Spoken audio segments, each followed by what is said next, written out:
తేడా పడ్డాను. ఇక నువ్వు ఏ తీర్పు తీర్చినా దాన్ని అనుభవించాల్సిందే. నేను తనను తానే విమర్శించుకునేటువంటి తత్వం.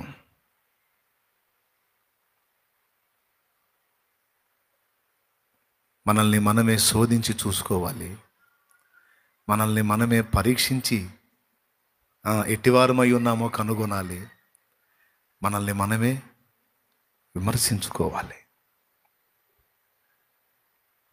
ఇంతమంది మనుషులు, ఎంతమందికి ఇలాంటి మనస్తత్వం ఉందండి?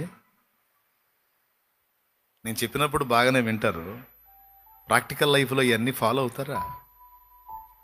అవుతారా? అయితే అబ్రహాములు, దావీదులే అవుతారు. ఇంకా డౌటే ఉంది తమ్ముడు? ఆ మైండ్ ఉంటే ఏమవుతారు? ఇక దేవుని ముందు కూర్చొని ఎంత ఏడ్చాడో దావీదు. దేవా నువ్వేం చేసిన న్యాయమే, నాకు తీర్పు తీర్చు. దేవుని ముందు కూర్చొని మన పర్సనల్ లైఫ్ని ఎత్తి మనం మాట్లాడుకుని మనల్ని మనమే విమర్శించుకునే మనసు మీలో ఎంతమందికి ఉందండి? అన్న నేను అలా చేస్తానన్నా, నాకు ఈ అలవాటు ఉంది, నన్ను నేను పాయింట్అవుట్ చేసుకుంటాను, నన్ను నేను విమర్శించుకుంటాను, ఇది రైట్ కాదు అని నా మనసుకు నేను చెప్పుకుంటాను అనే ఆ తత్వం ఎంతమందికి ఉందో చేతులు ఎత్తండి. నిజంగా ఉందా మీకు? లేతే ఖచ్చితంగా మీరు దావీదు అనుభవంలో ఉన్నారు, మీరు అబ్రహాం అనుభవంలో ఉన్నారు.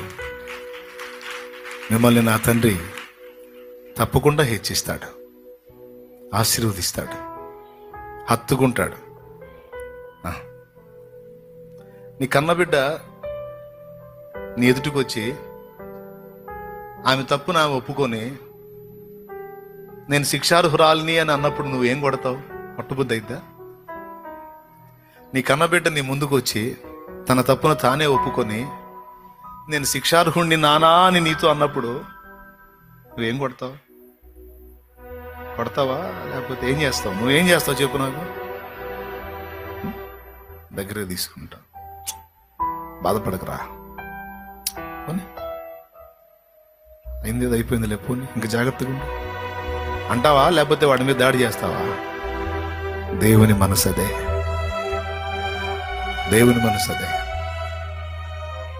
తండ్రి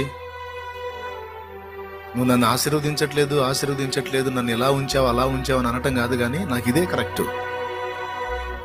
నా బుద్ధికి, నా మనసుకి, నా ప్రవర్తనకి, నాలో ఉన్న బలహీనతలకి నాకు ఇదే కరెక్ట్ తండ్రి అని నువ్వు దేవుని ముందుకు వెళ్ళినప్పుడు ఆయన నీకు తీర్పు తీర్చలేడు, కానీ నిన్ను గుండెలకు హత్తుకుంటాడు.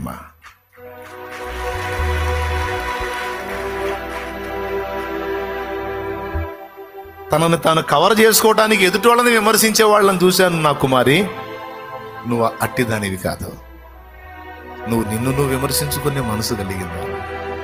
తన తప్పులు అవతరాళ్ళ మీద మోపి అవతరాళ్ళు తేడా అనే వాళ్ళని నేను చూశాను, అవతల వాళ్ళని విమర్శించే వాళ్ళని చూశాను నా కుమారుడా. కానీ నువ్వు అలా లేవురా.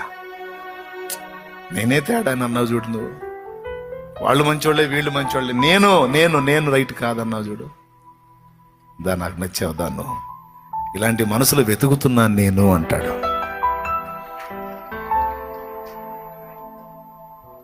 ఆఖరి మాట, 3 మాటలు చెప్పాను. 3వ మాట ఏంటిది? మనలను మనమే విమర్శించుకునేటలా తీర్పు పొందకపోదుము. దేవుడు తీర్చే తీర్పు తప్పించుకునే ఛాన్స్ ఉంది. లేకపోతే ఎక్కడికి వెళ్తాం? తీర్పులోకి వెళ్ళే అవకాశం ఉంది. ఈ 3 మాటలు చాలు. ఇంకా టైం పట్టింది, మళ్ళీ ఈసారి ఎప్పుడన్నా చెప్తాను.